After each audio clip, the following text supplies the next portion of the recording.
اچھا ڈاکٹر صاحب, زکوٰۃ کے حوالے سے بھی آپ سے پوچھنا چاہوں گی کہ زکوٰۃ کا جو پیسہ ہے وہ ہمارا کہاں جا رہا ہے, کہاں لگ رہا ہے, آپ کا اس کے اوپر کیا اوپینین ہے؟ دیکھیں, میں ایک چیز کہوں گا کہ وہ لوگ جو زکوٰۃ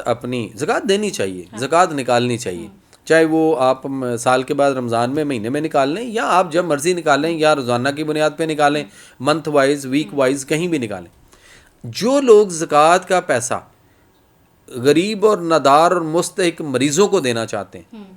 میری ان لوگوں سے ریکویسٹ ہے کہ پہلے آپ غور کریں, چیک کریں کہ آپ جو زکوٰۃ دے رہے ہیں وہ آپ اس مریض کو دیں, ٹھیک ہے, کہ وہ اپنی مرضی سے علاج کروائے نا, کہ وہ کس طریقہ علاج سے علاج کروانا چاہتے ہیں. ہم نے یہ فوکس کر لیا ہوا ہے شاید کہ سارے کا سارا زکوٰۃ کا پیسہ ہم نے کافروں کے طریقہ علاج کو دینا ہے, فرنگیوں کو دینا ہے, ٹھیک ہے, جس کے اندر آپ دیکھ لیں کہ ایپسٹین اور اس کے اندر کتنے نام اور کیا کچھ کٹے کھلے اور کتنا کچھ نکل آئے. تو سو بات یہ ہے کہ آپ یہ سارا پیسہ اس طریقہ علاج کو دے رہے ہیں, یعنی آپ کے وہ ویسے تو پیسے چوس ہی رہے ہیں, آپ کو آپ کا خون بھی چوس رہے ہیں, سب کچھ چوس رہے ہیں. وہ جو یہود و نصارہ ہیں, جو تمہارے سورہ مائدہ کی آیت ہے کہ یہود و نصارہ تمہارے کھلے دشمن ہیں, یہ تمہارے کبھی دوست نہیں ہو سکتے, تو آپ ان کی دوائیاں بیچ رہے ہیں, آپ ان کی دوائیاں کھا رہے ہیں, آپ ان کی دوائیاں لوگوں کو دے رہے ہیں. تو زکوٰۃ والا بھی پیسہ سارے کا سارا بھی وہ لے گئے, ان کے پاس چلا, اور جن کو آپ دے رہے ہیں.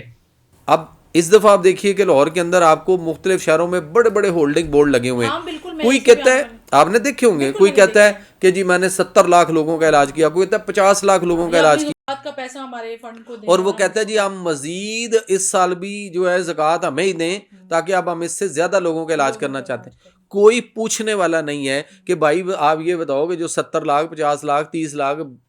50 لاکھ جتنے بھی لوگوں کا ہم نے علاج کا کلیم کیا ہے کہ ہم نے آپ کی دی ہوئی زکوٰۃ سے کیا, کہ وہ ہوا ہے یا نہیں, 70 لاکھ میں سے صرف 70 مریض دکھا دیں جو ٹھیک ہو گئے ہوں, تو پیسہ کہاں گیا؟ وہ مریض تو ادھر مریض کا مریض ہے, اگر وہ ڈیالسس پہ ہے تو وہ اس سے باہر نہیں آ رہا, اگر وہ ہیپاٹائٹس میں ہے تو آپ اس کو پی سی آر کی ناٹ ڈیٹیکٹڈ کی رپورٹ کروا کے اندھیرے میں ڈال دو, اور اس کے بعد کہو کہ جی سب اچھا ہے سب اچھا ہے, ادھر پیٹ میں پانی آتا ہے, جگر سکڑ گیا, اس کو کینسر ہو چکا ہوا ہے اور اس کو پتہ ہی کوئی نہیں ہے.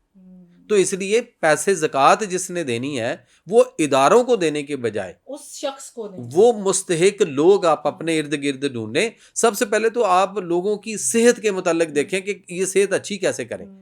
بالکل, جو مستحق ہیں, جو بیوہ ہے, خاتون ہے, یتیم بچے لے کے بیٹھی ہے, کوئی بیمار پڑا ہے, تو بھائی اس کو دینی ہے, تو اس کو کہو کہ جی ہم نے زکوٰۃ والے ہسپتال میں دے دی ہیں, فلاں ہسپتال میں دے دی ہیں, لوگ وہاں سے مفت علاج کروانے, تو بھائی وہاں تو علاج ہی کوئی نہیں.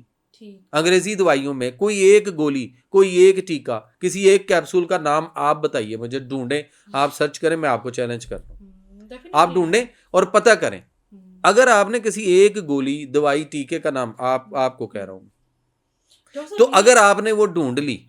اور وہ دنیا کی کسی بھی بیماری کا علاج کرتی ہوئی, تو میں آپ کو 5 لاکھ روپے ایک گولی کے اوپر دوں گا.